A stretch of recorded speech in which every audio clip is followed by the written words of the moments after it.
Todos y a todas y un abrazo para todos y para todas. Hoy tenemos el placer de tener con nosotros a Ramiro Calle. Él nació en el año 43, actualmente tiene 82 años recién cumplidos. Es un maestro de yoga y escritor. Ha escrito más de 250 libros de diversas temáticas, en su mayoría filosóficas o espirituales, aunque también recopilaciones de cuentos y guías de viajes. Desde 1971 dirige el centro de yoga Shadak. También ha dado clases en la Universidad Autónoma de Madrid e impartido conferencias. Una de sus reflexiones y pensamientos dice que afirma convencido de que el verdadero bienestar no depende de lo que ocurre fuera, sino de la forma en que nos relacionamos con nuestra mente, nuestras emociones y nuestros actos. Y hace 2 semanas ha publicado su último libro, titulado Concentración y Meditación. Y dentro del proyecto de Cultura Ser Uno, queremos ampliar y añadir lo concerniente a la oración y plegaria y las diferentes interpretaciones, visiones y prácticas de los invitados que tenemos el placer y privilegio de tener entre nosotros. Ramiro, ¿qué es para ti la oración? Bueno, querido amigo, yo voy a empezar por decirte que muchas veces me autodeclaro, me autoproclamo escéptico, agnóstico, descreído, incrédulo.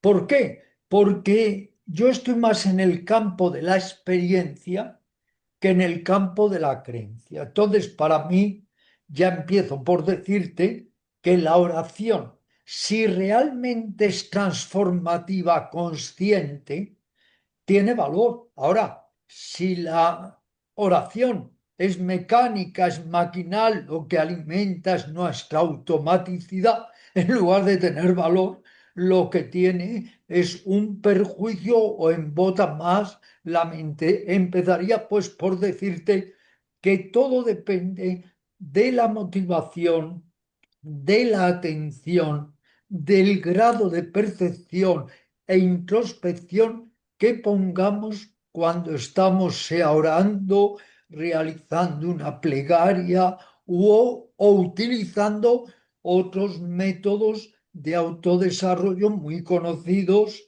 y lamentablemente muy desconocidos por la mayoría de las personas, que son los de los grandes místicos de Occidente. Ujú. Diría en este sentido que la plegaria, la oración, yo siempre abogaría por la plegaria lúcida, consciente, como herramienta introspectiva. Diría que es tender un puente entre nosotros mismos y nuestro yo más profundo, y para las personas que tengan la creencia o vivencia de un ser supremo, tender un puente, una conexión entre uno mismo y el poder más alto. Ujú. Sería para ti entonces, Ramiro, una comunicación o un diálogo consciente. Sería, antes que nada, una herramienta introspectiva, transformativa y de perfeccionamiento, y desde luego tratar de conectar con otra realidad que ni siquiera hay que ser creyente o no, otra Ujú. realidad que reside en lo más íntimo y profundo de nosotros, y que podríamos decir, y ello valdría tanto para personas religiosas, espirituales, como que no lo son, que sería una especie de llamado, una especie, entre comillas, de ruego o de súplica a que se manifieste en nosotros no sólo la conciencia ordinaria, sino lo que está más allá de la conciencia ordinaria. Pero en este sentido sería bueno el un poco exponer las diversas estaciones o fases que puede haber en la práctica introspectiva. Está, en primer lugar, como lo más burdo, pero es a lo que otras personas no pueden aspirar, y por eso aspiran a esta oración más burda, lo que llamaríamos la oración un poco palabrera, la oración que se basa solo además en pedir, a veces incluso en exigir. Ese sería el primer peldaño. Otro peldaño más elevado en la ascensión de esta pirámide sería la oración consciente, la oración que no exige para el ego, sino que solicita la manifestación de nuestro ser más profundo o quien crea en el ser supremo, la manifestación de lo absoluto. Esa ya sería una oración de rendición, de entrega, de mucho más amor y no basada en el ego. Luego podríamos hablar de la oración del corazón que conocieron muy bien los peregrinos rusos. Esa oración incesante, parca, esa oración de muy pocas palabras, pero que esas palabras se utilizan para avivar nuestros sentimientos místicos e ir más allá de la conciencia egocéntrica. Son jaculatorias, en el hinduismo son mantras, es la recitación en el sufismo del nombre del divino, y una de estas oraciones que se ha venido a llamar la oración incesante del corazón es: Señor mío Jesucristo, apiádate de mí. También intervendría en todo ello lo que llamaríamos el análisis, el pensamiento, la reflexión, que para muchas personas esta reflexión, esta indagación intelectual o conceptual se hace necesaria, pero que es solo un peldaño, hay muchos otros y hay que aspirar a otro tipo de oración, que es la oración ya silenciosa, que es la oración que no brota de la mente, ni de la idea, ni del concepto, que brota del corazón o brota de nuestro ser más profundo. Y ahí ya entramos de lo que los místicos denominaban la meditación conceptual o reflexiva, a un tipo de meditación infinitamente más elevada, que es la contemplación. Y este es el gran salto. Si te quedas en la mente conceptual, en el pequeño ego, estás muy limitado, porque es una oración egocéntrica y egoísta.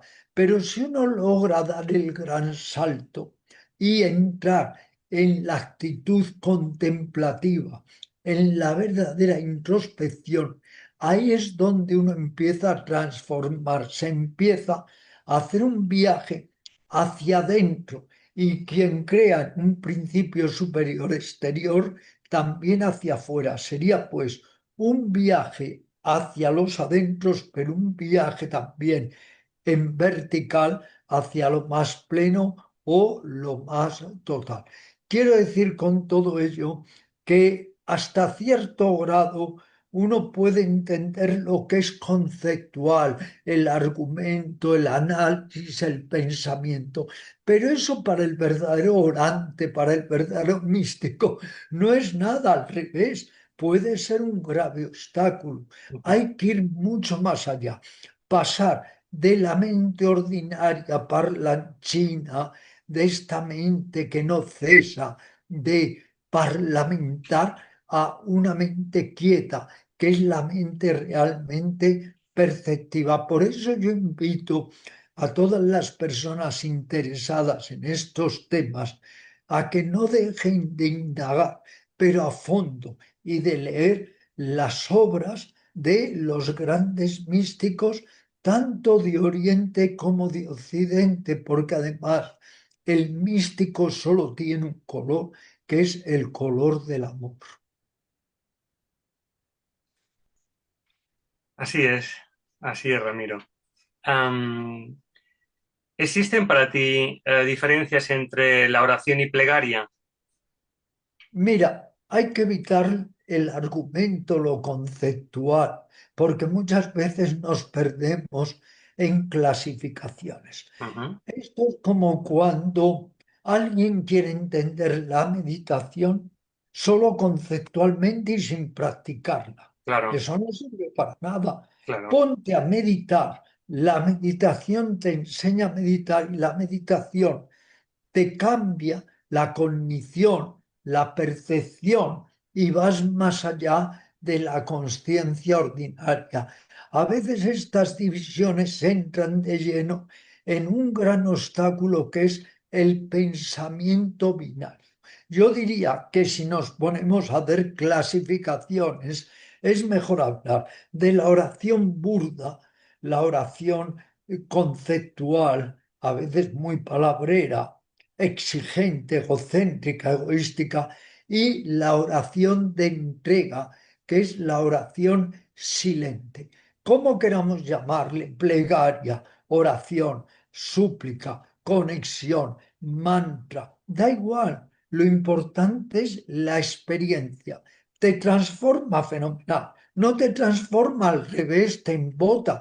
Yo recuerdo, por poner un ejemplo, que cuando todos los días en el colegio nos obligaban a recitar, orar, pues oraciones a lo mejor muy bellas, como puede ser desde el Padre Nuestro, el Ave María, la Salve, etcétera, o las letanías, o rezar los rosarios, aquello era un verdadero suplicio, porque además nadie nos había explicado su enjundia, su verdadero alcance. Y entonces aquello que está creado para despertarte, al final lo que hace es automatizarte, aburrirte y alejarte de la verdadera espiritualidad. El gran problema es que no se explica bien todo este mundo, este núcleo de la espiritualidad. Toda la gente, unos lo toman como superstición, otros se aburren, otros ni siquiera lo consideran o indagan. He ahí por qué insisto. Si usted de verdad quiere buscar otros niveles de conciencia, lea a los grandes místicos, los místicos también españoles, porque lo que es increíble es que los propios místicos han sido apartados, han sido relegados. Eso es penoso. Yo he tenido, fíjate, en programas de radio, Ujú. disputas con sacerdotes que eran jerónimos o jesuitas o de lo que fuera, y que criticaban ellos mismos a los místicos Ujú. porque piensan que es un movimiento contemplativo que no tiene por qué ser asumido. Y Ya. entonces se ha perdido la verdadera enjundia, esencia, mensaje de la religión porque, entre comillas, se ha asesinado a sus más grandes místicos, que son el núcleo del núcleo del núcleo de la auténtica espiritualidad. Me gusta incluso muchas veces decir que los científicos saben, pero los místicos saben mucho más. También estoy de acuerdo con eso, Ramiro. Em, ¿Cuál es tu oración, Ramiro, tu oración favorita por su conmovedora belleza devocional, si es que la tienes? Mi oración es el silencio, es la entrega, es la contemplación, es lo que llamamos la meditación, que nace no desde el pensamiento, que es un ladrón de dicha y de entendimiento, sino desde la motivación más honda y más profunda. Y muchas veces no es que tú reces, es que la oración te reza, como pasaba con los peregrinos rusos que interiorizaban, introyectaban tanto la plegaria que no la rezaban. La plegaria se repetía en ellos incesantemente, por eso le llamaban la oración incesante del corazón. Yo creo que todos son herramientas, instrumentos, que en cada sistema filosófico religioso hay los suyos, que la persona tiene que investigar, y que por eso digo que se trata de experiencias y no de creencias. La ideología, la creencia estrecha la conciencia, y lo que tenemos es que abrirla. Así es. Te voy a hacer otra pregunta, pero me imagino que es la misma respuesta. ¿Y cuál es tu preferida por la poderosa energía introspectiva que te transmite? Pues evidentemente parece que es el silencio también, ¿no? Si uno está en disponibilidad, cualquier palabra, cualquier sonido, lo puedes convertir en sonido místico. Por Claro. ejemplo, el chapoteo del agua cuando llueve, Mm, el crepitar del fuego, el canto de una campesina, la sonrisa de un niño. exacto. Podemos utilizar mantras como Om Mm, o Hum mm, o Namah Shivaya, que quiere decir busco mi ser interior. Podemos utilizar oraciones breves, podemos aprovechar todo ello, pero no es el fin, es el medio. Es que mm. muchas veces convertimos la herramienta, el rito, el instrumento, la liturgia en el fin y Ya, ahí nos extraviamos. exacto. Todo ello es el medio. Y cada uno también puede crear sus propias plegarias, sus propias oraciones. Decía Ramakrishna, el gran yogi místico de la India, a lo que otros llaman Dios, yo prefiero llamarle Madre. Y efectivamente, lo absoluto es ni masculino ni femenino, Ujú, es la conjunción de ambos. Pero el ser humano, todos tenemos esa tendencia a la madre. De hecho, cuando muchas personas se están muriendo, están invocando a su madre, porque la madre, esa energía femenina, sentimos que nos cuida, nos ampara, nos ayuda, vela por nosotros.